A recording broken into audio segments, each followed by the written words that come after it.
எப்படி சார் இதான் பெரியவர்னு பேர். அப்படி ஒருத்தருடைய அனுபவத்தை காட்டினார். ஆமாம், இதே மாதிரி அனுபவம் வேறு தானே இருக்கா?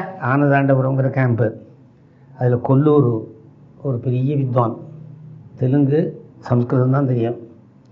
அவர் ரொம்ப நம்ம குடும்பத்துக்கு வேண்டியவர், எனக்கு வேண்டியவர். அவர் எங்கிட்ட சொன்னார் என்ன அப்படின்னா, நான் இல்லை, ஆனால் அவர் எங்கிட்ட சொன்னது. ஆனதாண்டம் கேம்பில் இருந்தேன். கார்த்தால பெரியவா வந்து இந்த குழந்தைகள்லாம் வந்தோடனே எல்லாரும் ராம ராம ராமான்னு ஒரு நோட்டு புத்தகத்தில் எழுதி வந்துருங்க சாயந்தரத்துக்குள்ளேன்னா. ஊர் குழந்தைகள்லாம் எழுதின்னு வந்துருத்து. எழுதின வந்து நின்று புஸ்தகத்தை வச்சாச்சு. சாயந்தரம் தீப நமஸ்காரம் நடக்கும். யானை பெரியவாளுடைய பாதைக்கு, பகவத் பாதாளுடைய பாதைக்கு தீப நமஸ்காரம் எல்லோரும் ரொம்ப பிரமாதமாக இருக்கும். அதுக்கு நடந்து முடிஞ்சுது. அந்த புஸ்தகங்கள்லாம் இருந்தோடனே அந்த குழந்தைகள்லாம் வெள்ளி காசு கொடுக்குறது உண்டு. பெரியவா ஆசை தானே குழந்தைகள் இருந்தது. ஒரே ஒரு குழந்தைய பார்த்து பெரியவா ராமா ராமான்னு சொல்லு அப்படின்னார்.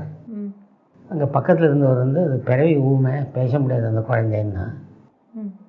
நீ சத்த சும்மா இரு, ராமா ராமான்னு சொல்லு அப்படின்னாரா. இறஞ்சி உரத்த குரலில் ராமா ராமான்னு சொல்ல ஆரம்பிச்சிருச்சு. சொன்னோன்னு என்னாச்சுன்னா, இவரை வந்து பெரியவா நீ சம்ஸ்கிருதத்தில் உபன்யாசம் பண்ண விட்டார். ஒருத்தருக்கும் புரியாது, இருந்தாலும் சம்ஸ்கிருதத்தில் பண்ண விட்டார். பண்ணணுன்னு முதல் ஸ்லோகம் என்ன எழுதின, முதல் மங்கள ஸ்லோகம் பெரியவாளுக்கு என்ன சொன்னார்னார், எதோ வாச்சோ நிவர்த்தந்தே பிரவர்த்தந்தே எத புனः தஸ்மை கஸ்மை ஆனந்த சந்திரிகா மௌலியே நமஹ. யாரை வர்ணிக்கிறதுக்கு வார்த்தைகள் கிடைக்கலையோ, யாருடைய அனுகிரகத்தினால பிறவி ஊமைக்கெல்லாம் வார்த்தைகள் கிளம்புமோ, அப்பேற்பட்ட சந்திரிகா மௌலி சந்திரஜேந்திர சரஸ்வதிக்கு நமஸ்காரம்னு ஆரம்பித்தார்.